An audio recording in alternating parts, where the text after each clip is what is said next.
What is going on, guys? It is Jamil with MILMID Studios. I want to thank you guys so much for tuning into another video. Firstly, I want to thank you guys so much for the engagement on my most recent video where I was confronted downtown Calgary, Alberta while photographing a protest. As a small creator, it's awesome to see that sort of engagement, and not only engagement in terms of views, but engagement in terms of opinions and various opinions that people have. They are all welcome. I appreciate the criticism, I appreciate the constructive criticism, and I appreciate the support. So today I wanted to follow up on that video, maybe read a few comments, because I think that it's important when you have a topic that, garners that much attention and difference of opinion. I think it's important to have conversations about it, and that's why I really do appreciate the engagement that you guys gave. Also, for all of you that subscribe to the channel from that video, I want to thank you so much for your support. Welcome. Giveaway at 4,000 subs. We're almost there, so hit that subscribe button.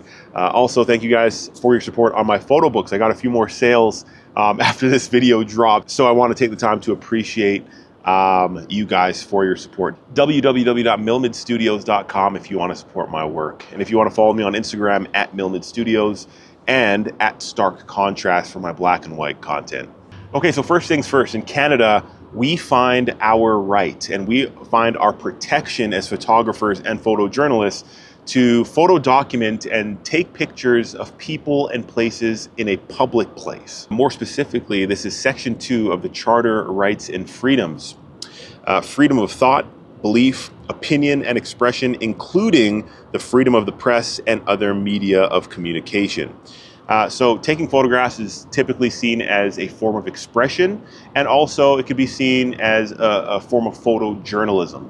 So if you go to a protest and you're photographing a protest, you're following a protest, that is photojournalism, and that is protected as long as it's in a public place, right? And typically when you have a protest, the point of a protest is to get awareness out and to get people looking at your placards, looking at your signs.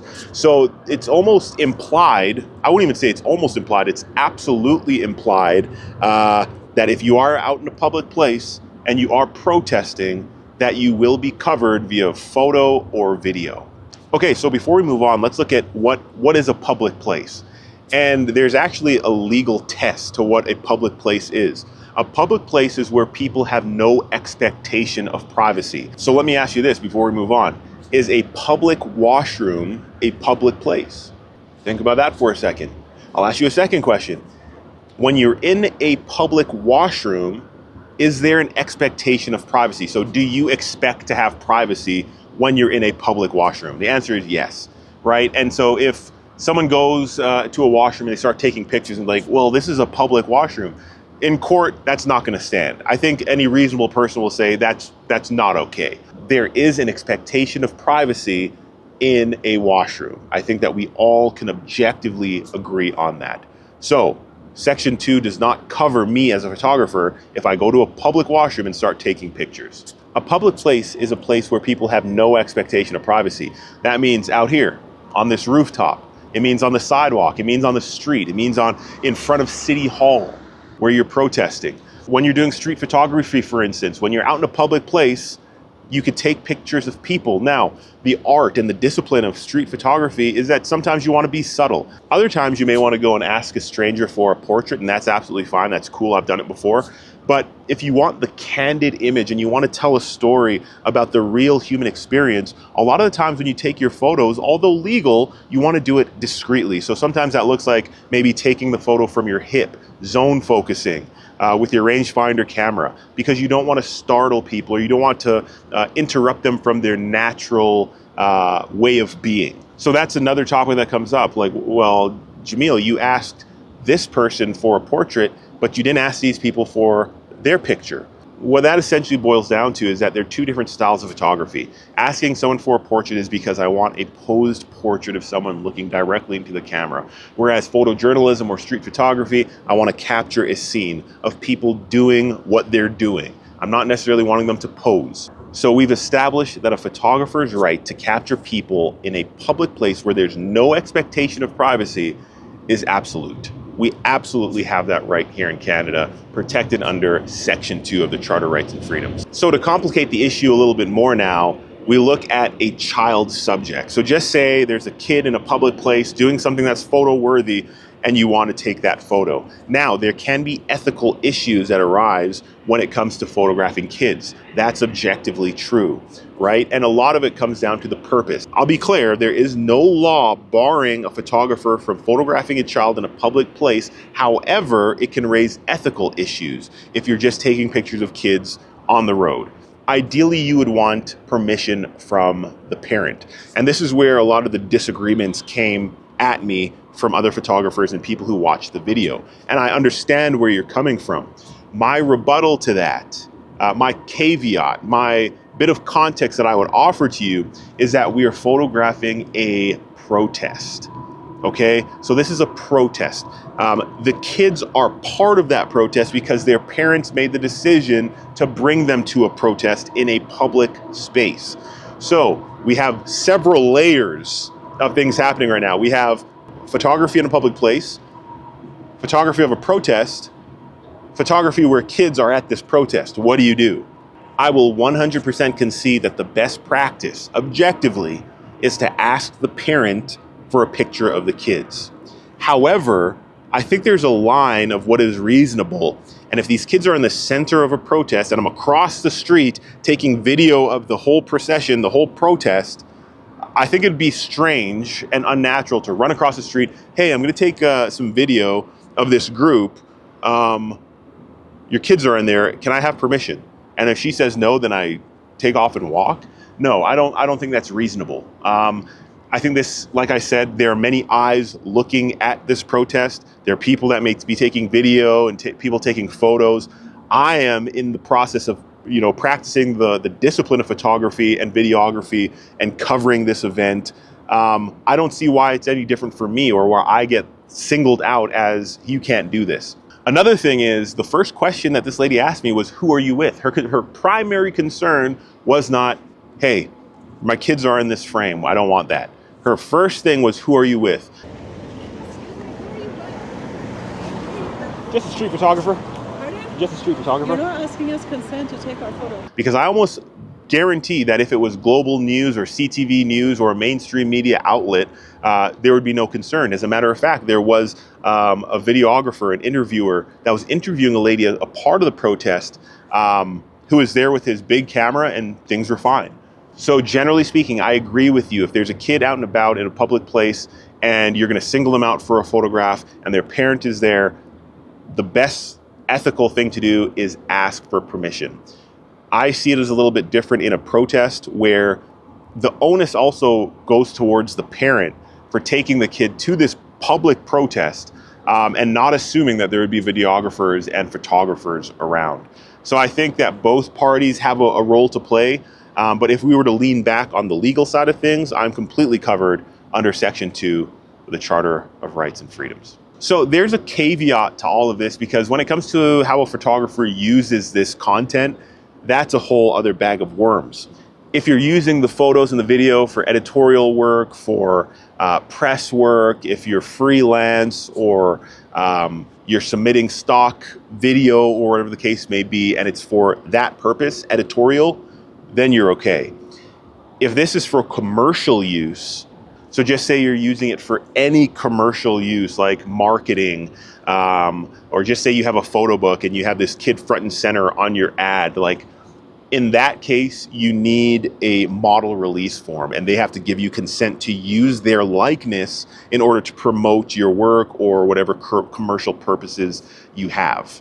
So it must be noted that there's a difference between commercial and then editorial. Street photography, photojournalism, under the editorial. However, there can be crossover when it comes to street photography and like a business and a product that you're selling. There is some overlap in there and you may need a model release form. I maintain that in the circumstance that you guys witnessed in my last video at the protest, there was no need in that circumstance for any model release form. All right, so let's look at some comments on the video, guys. I got to start off with this one. This was from Dano FPV. The saturation is cranked to 11 on this bad boy. Now, so the camera that I was using to capture my POV photography was the DJI Osmo Pocket 3, and I shoot it in D-Log, which is their flat profile that is gradable, this, that, and the third. So presets for C-Log 3 or C-Log 2 don't necessarily translate well into D-Log. I'll be honest, when I saw the video, I thought it was a little saturated, but clearly there's an issue and I cranked the saturation a little too much. I'll keep that in mind, guys. We will tone down the saturation. Dano, thank you. And there were a few other people that chimed in on their take on my saturation and my video grading, which is still in the works. So this comment is going to be a comment of support from Gary. Gary, thank you so much for your support, for your subscription and your follows on Instagram. Gary says, so refreshing to see unbiased photojournalism and documentation of life. Also refreshed to see another photographer not preaching, I don't shoot images of people who are in compromised situations. Life has moments both good and bad, and they both need to be documented. Great work, bro. Subscribe here and follow it on IG. So thank you guys so much. There was also another comment about me taking a portrait of a guy that looked to be transient, and some people don't like that. They see that it's a way of exploiting that community. So I tend to ask people for portraits if I'm going to take a posed portrait, and it doesn't matter what walk of life you're in. I ask wealthy, mid-class, and to homeless. It doesn't matter to me. I don't see people differently, and if they give me their permission, I'm going to take the photo. If they don't, I respect that, if they don't want a portrait taken. This one's from Bent9527. He said, crazy that you would bring your daughter to a protest, but have a problem with photos being captured. It's expected even at an event. Completely agree with this. Completely agree with this. And thank you, Bent, for your input. Let's go to some comments that disagree with me. Okay, this one was from Emil Hogarth, 6744. Emil, thanks for your comment. Emil says, mate, just because it may not be the law, if she doesn't want her photo taken, just delete it. Don't be a twat and say it's not the law to delete it. She may not want her photo online or her kids online. Just be a decent human being. Not everything has to be about what's legal or not. It can be about supporting the people around you as well as just being kind. There's no need saying maybe not where you're from. Why does it matter? We're all from Earth. No need to say that and make her out as being unreasonable and doing it all for views. So Emil, I do appreciate your comment. First, I will say this. I understand how me saying at one point in that interaction, maybe not where you're from, but here in Canada, this is legal. You You have a don't. right. No, you don't. If they're in a public space at a protest, of course I do. No, you don't have a right to take Absolutely, I minor do. people's photos. Maybe and not where publish you're from, but in them. Canada we are. No, I'm from Canada. Settle down. Okay, I'm from Canada. The reason we got to that point, and I understand it comes across as inflammatory, but the reason we got to that point is because I am well versed in my rights as a Canadian citizen. So when someone argues and is adamant with me that I do not have a right, in my mind, the reasonable thing is, well, maybe you're not from here. Maybe where you're from, that's not right. Obviously, that nowadays, that tends to be inflammatory language and some people get highly offended by that. But for me, it was just a matter of fact. So Emil also mentions that if she doesn't want you to take the photo, to just delete it. If she asks you to delete it, just delete it. For one, she didn't ask me to delete it, right? I think maybe it could be implied that she wanted me to, but she never asked me to delete it. The second thing is that like 9 times out of 10, generally speaking, I agree with you. If someone sees you taking a picture and they don't want to be in it, either delete it or don't use it. In this case, like I said, it was a protest. This is photojournalism. I did blank out the child's face that was captured when I was taking a picture of the mom as she was being aggressive with me. And I used that photo and I unapologetically did so. There may be people that disagree with that and that's fine. But like I said, I'm completely grounded in my ability to use that photo. And if you're going to come at me with that sort of aggression, I'm absolutely going to use that photo. Okay, so this next comment is from Albin2232. And I'm still a little confused about this comment. He says, a completely unsuitable camera, a coward's camera. I just responded saying, interesting take. I wanted him to elaborate. I don't know how the Canon R6 Mark II with a 28 f2.8 is a coward's camera. I don't know what is considered a hero's camera. I don't know. If someone could help me understand that, that would be greatly appreciated. Okay, so this comment I actually really like. This one's from Michael Giordano. He says, agonistic buffering. I've actually never heard of this term, but he explains it quite well. A social strategy where an individual uses a third party, often an infant or a subordinate, to reduce the likelihood of aggression or conflict from another individual. So I thought that was very interesting. My take after dealing with this woman and having that interaction is that she was using her kids as sort of a shield. Like I said, the very first question she asked me was, who are you with? So that tells me that that's her primary concern. Who are you with? Whose side are you on? When to me, it's completely irrelevant. I've covered protests on topics that I don't agree with because I just like capturing the history. I like seeing the interactions, right? And she clearly didn't understand that. Magus Online says, I'm glad the photo edits are normal in saturation. The video saturation makes photos from Samsung phones look black and white. Oh my God, just getting cooked for my video grading. Noted, the next POV video will be graded a lot more conservatively.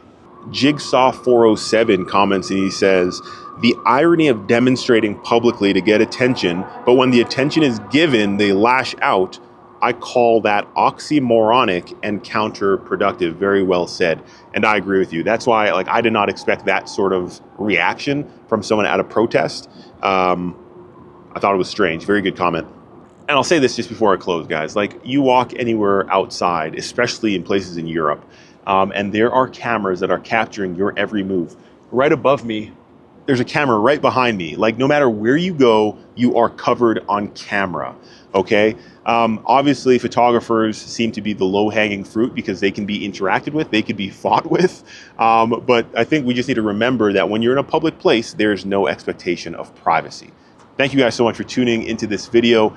Love to hear your take. Obviously, there was so much engagement on that last video. I think we're up to 13K views and over 300 comments. So feel free to add to that. I'm reading all the comments and I appreciate the engagement. If you're for or against what took place, thank you so much. And be sure, if you haven't seen that video yet, check it out. My last POV street photography video. www.milmidstudios.com. Really appreciate your support. Remember, the best gear is the gear you have and the best photos are the ones you take. Don't forget to keep on shooting.